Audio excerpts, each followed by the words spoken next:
చూడొచ్చు చిన్న నవీన్ యాదవ్ కూడా ఉన్నారు. హాయ్, ఏం పేరు నీ పేరు?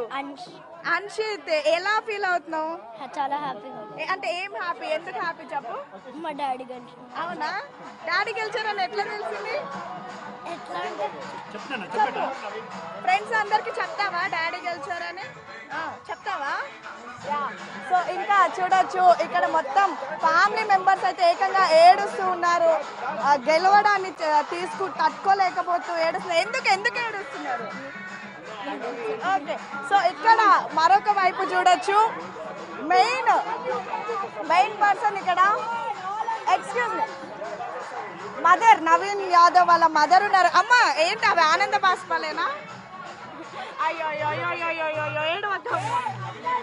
ఎట్లా ఫీల్ అవుతున్నావు? చాలా ఆనందంగా ఫీల్ అవుతున్నాను. చాలా నీ కళ్ళలో తెలుస్తుంది. చాలా హ్యాపీగా ఉంది. రేవంత్ రెడ్డికి 1000 కోట్ల దండాలు. రేవంత్ రెడ్డి సార్కి చాలా చాలా ధన్యవాదాలు. మమ్మల్ని మా కొడుకుకి ఇచ్చినందుకు, ఆయన గెలిపించుకున్నందుకు 1000 కోటి వందనాలు. ఏంటమ్మా నీ బిడ్డ 1 ఓటు 2 ఓటు కాదు 25,000 ఓట్ల మెజారిటీతో ఎమ్మెల్యే అయినాడు.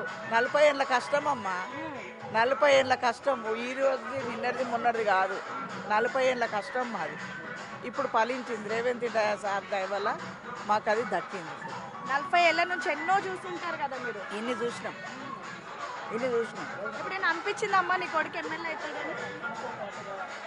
అనిపించింది, కానీ మధ్యలో రాక్షసులు తొక్కేసిరు. మా ఆయన తొక్కేసిరు, నా కొడుకును కూడా తొక్కి పండబెట్టాలని చూసారు. కానీ ఆ భగవంతుడు ఒకడు ఉన్నాడు.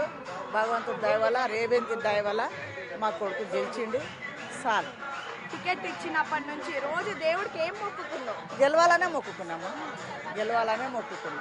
గెలవాలి, ప్రజల బాధలు తీర్చాలి. మనం గెలిచాంగానే అయిపోదు మనది. ప్రజలకు వాళ్ళకి ఏమైతే మనం వాగ్దానాలు చేస్తున్నామో అవి కంపల్సరీ తీరవాలి.